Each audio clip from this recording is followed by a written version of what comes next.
जय हिंद दोस्तों, आप देख रहे हैं अध्ययन केंद्र। इस वीडियो के माध्यम से अभी हम पढ़ रहे हैं लुसेंट ऑब्जेक्टिव का बुक, जिसमें हमारा चल रहा है भारतीय इतिहास और उसमें भी प्राचीन भारत। आज जो हमारा एक्सरसाइज होगा विविध मीन्स प्राचीन भारत का लास्ट एक्सरसाइज है विविध, 8वां एक्सरसाइज। इसके बाद प्राचीन भारत का मैं एक मास्टर वीडियो बना दूंगा जिसमें सारे एक्सरसाइज कंप्लीट होंगे।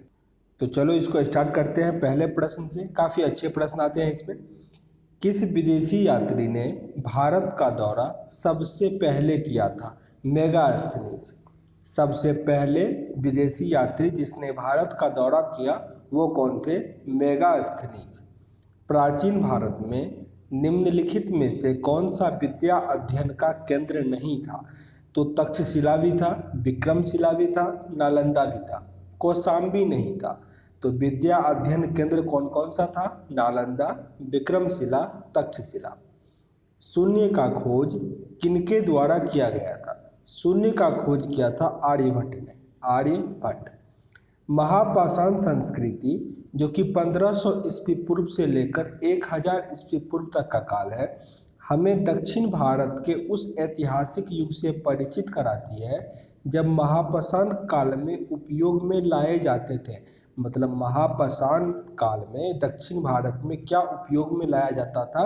तो बड़े पत्थर से घेरी गई समाधि, कब्र जो बड़े पत्थर से घेरे गए थे वो महापाषाण संस्कृति में देखने को मिलता है दक्षिण भारत में। दक्षिण भारत में किस पुस्तक का 15 भारतीय और 40 विदेशी भाषाओं में अनुवाद किया जा चुका है? वो है पंचतंत्र। पंचतंत्र। न्यूमिस्मेटिक। न्यूमिस्मेटिक में किस चीज़ का अध्ययन करते हैं? उसमें हम सिक्का का मेनली, लेकिन सिक्का और धातुओं का अध्ययन करते हैं। सिक्का और धातुओं के अध्ययन को हम न्यूमिस्मेटिक कहते हैं। ये प्रश्न कई बार पूछा जा चुका है, याद रखो। न्यूमिस्मेटिक के अंतर्गत हम किसका अध्ययन करते हैं? सिक्का और धातुओं का। हितोपदेश। हितोपदेश के लेखक कौन है? नारायण पंडित। हितोपदेश के लेखक कौन है? नारायण पंडित। नाट्य शास्त्र का रचना किनके द्वारा किया गया था? भरत मुनि के द्वारा। नाट्य शास्त्र का रचना भरत मुनि के द्वारा किया गया। विक्रम संवत कब से प्रारंभ होता है? 58 ईस्वी पूर्व से। 58 ईस्वी पूर्व। जबकि शक संवत कब से प्रारंभ होता है? 78 ईस्वी पूर्व। 78 ईस्वी पूर्व से। याद रखना, दोनों इम्पोर्टेंट है। अंकोर वाट कहाँ स्थित है? ये दुनिया का सबसे बड़ा मंदिर है अंकोर वाट का। ये कहाँ स्थित है? कंबोडिया में। कंबोडिया। और इंडोनेशिया में सबसे अधिक मुस्लिम पॉपुलेशन है। सबसे अधिक मुस्लिम पॉपुलेशन वाला देश कौन सा है? इंडोनेशिया, जिसकी राजधानी जकार्ता। पूरा पाषाण काल में, अच्छा प्रश्न ये था कि अंकोर वाट का मंदिर कहाँ पे है, तो वो कहाँ पे था आपका? कंबोडिया में। कंबोडिया। पूरा पाषाण काल में आदि मानव के मनोरंजन का साधन क्या था? शिकार करना। शिकार करना। निम्नलिखित में से किसको चाल्कोलिथिक एज कहा जाता है? चाल्कोलिथिक एज क्या होता था? ताम्र पाषाण युग। ताम्र पाषाण युग। स्वप्नावसाद दाता के लेखक कौन है? स्वप्नावसाद दाता के लेखक है भास। भास। ऑप्शन नंबर बी यहाँ सही है। नालंदा विश्वविद्यालय किस लिए प्रसिद्ध था? नालंदा विश्वविद्यालय बौद्ध धर्म दर्शन के लिए प्रसिद्ध था। नालंदा विश्वविद्यालय बौद्ध धर्म दर्शन के लिए विश्व प्रसिद्ध था। उस स्रोत का नाम बताइए जो प्राचीन भारत में व्यापारियों, फिर से रिपीट करते हैं। उस स्रोतों का नाम बतलाइए जो प्राचीन भारत के व्यापारिक मार्गों पर मौन है। वो कौन सा था? मिलिंद पन्ह। मिलिंद पन्ह। आधुनिक मानव के हाल का पूर्वज है।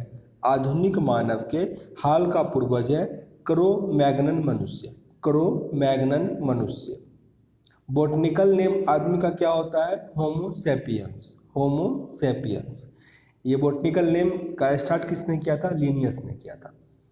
ईसा के प्रारंभिक सदियों में भारत तथा रोम के बीच घनिष्ठ व्यापारिक संबंधों की सूचना किस पुरास्थल की खुदाई से प्राप्त होती है? अरिकमेडु। अरिकमेडु की खोज से प्राप्त होती है। आधुनिक देवनागरी लिपि का प्राचीनतम रूप कौन सा है? ब्राह्मी लिपि। जैसे हिंदी का लिपि कौन सा है? देवनागरी। तो देवनागरी का प्राचीनतम क्या है? ब्राह्मी लिपि। ब्राह्मी लिपि से देवनागरी सब हमको देखने को मिलता है। मानव द्वारा सर्वप्रथम प्रयुक्त अनाज कौन सा था? मानव द्वारा सर्वप्रयुक्त अनाज कौन सा था? गेहूं व जौ। आपको ऑप्शन में कहीं पे जौ हो जाता है, कहीं गेहूं हो जाता है, तो ऑप्शन पे ध्यान से टिक करना, ठीक ना। अगर मान लो गेहूं और जौ दोनों आपके ऑप्शन में आ जाए तब जौ पे टिक कर लेना, ठीक। आंसर यहाँ पे आपका वैसे बी है। निम्नलिखित में से कौन सा सुमेलित नहीं है? तो रवि कीर्ति पुलकेशिन द्वितीय को कहा जाता था। भवभूति कन्नौज के यशोवर्मन को कहा जाता था। हरिसेन हर्ष को, ये गलत है। दांडी नरसिंह वर्मन को कहा जाता था। आंसर यहाँ पे आपका सी है। काव्य शैली का प्राचीनतम नमूना किसके अभिलेख से मिलता है? ये मिलता है रुद्रदमन के अभिलेख से। रुद्रदमन के अभिलेख से काव्य शैली का प्राचीनतम प्रमाण मिलता है। निम्नलिखित में से कौन सा बंदरगाह पौंडुके नाम से the Periplus of the Erythraean Sea means लाल सागर का भ्रमण के अज्ञात नाम का लेखक ने लिखा था? ये कौन थे? अरिकामेडु। अरिकामेडु। ताम्रसम या ताम्रपाषाण काल में मनुष्य के लोग मृतकों के घर के फर्श के नीचे किस तरह रखकर दफनाते थे? उन्हें उत्तर से दक्षिण की ओर। वर्तमान में भी यही है, उत्तर से दक्षिण की ओर। भीमबेटका किसके लिए प्रसिद्ध है? भीमबेटका प्रसिद्ध है गुफाओं के शैलचित्र के लिए। गुफाओं के शैलचित्र के लिए भीमबेटका प्रसिद्ध है।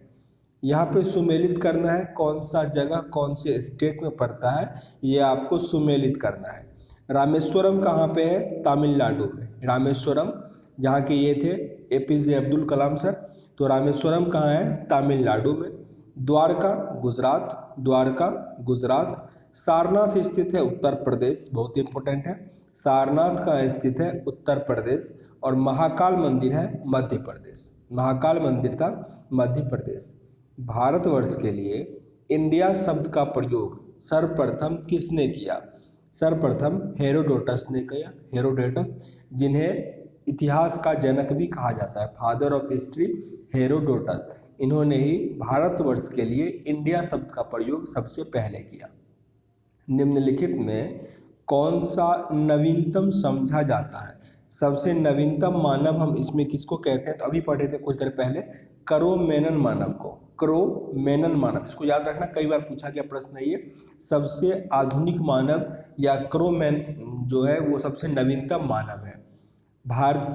इतिहास का पिता की पदवी सही अर्थों में निम्न में से किससे संबंधित है?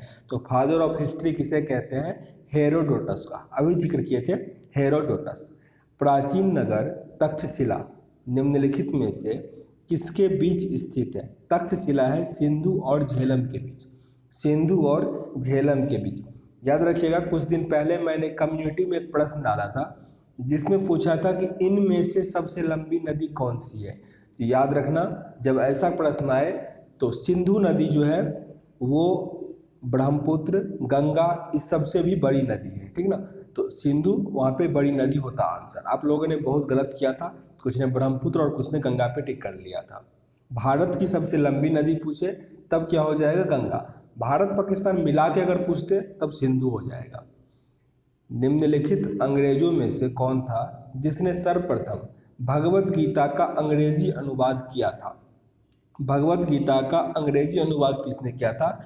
चार्ल्स विकिल्सन। हम इसको ऐसे याद रखे हैं कि एक ब्लेड आता है, ब्लेड जिसे हम काटते हैं, ब्लेड, उस एक कंपनी है उसमें विकिलिक्स या विल्किल्सन करके ही ऐसा नाम है, तो चार्ल्स विल्किल्सन ही याद रख लो, ठीक ना।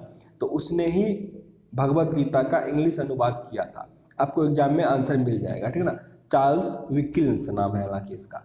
निम्नलिखित प्राचीन भारतीय अभिलेखों में कौन सा एक खाद्यान्न जो देश में संकट काल में उपयोग हेतु सुरक्षित रखने के बारे में प्राचीनतम शाही आदेश है?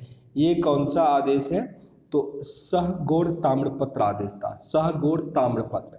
अच्छा, यहाँ पे बता दें कि अगर आप लोगों को भगवत गीता सुनना हो, ठीक ना, ऑडियो फॉर्म में, तो एक खबरी ऐप है जहाँ पे मेरा भी चैनल है, अध्ययन केंद्र है, वहाँ पे उसमें सर्च करोगे तो भगवत गीता आपको पे पूरा मिल जाएगा ऑडियो फॉर्म में। एक बार सुन लेना, पढ़ना दिक्कत है, सुनने में तो कुछ जाता नहीं है, आराम से बजा के छोड़ दोगे। 18 पार्ट है टोटल, हर पार्ट अप्रॉक्स 50 मिनट का है, सुन लेना, ठीक है ना। काफ़ी आपको जीवन जीने का तरीका ये सब सीखने को मिलता है वहाँ से। खबरी ऐप का लिंक आपको डिस्क्रिप्शन बॉक्स में मिल जाएगा, वहाँ से आप उस पर जा सकते हो। यहाँ पे प्रश्न अगला हमारा, भारत में निम्नलिखित में से आने का सही कालक्रम क्या है? भारत में निम्नलिखित में से आने का सही कालक्रम क्या है? तो पहले क्या आया था? नगर संस्कृति, फिर लोहे का हल, आहत मुद्रा चांदी के सिक्के, और उसके बाद सोने के सिक्के। तो आंसर हमारा यहाँ पे डी है।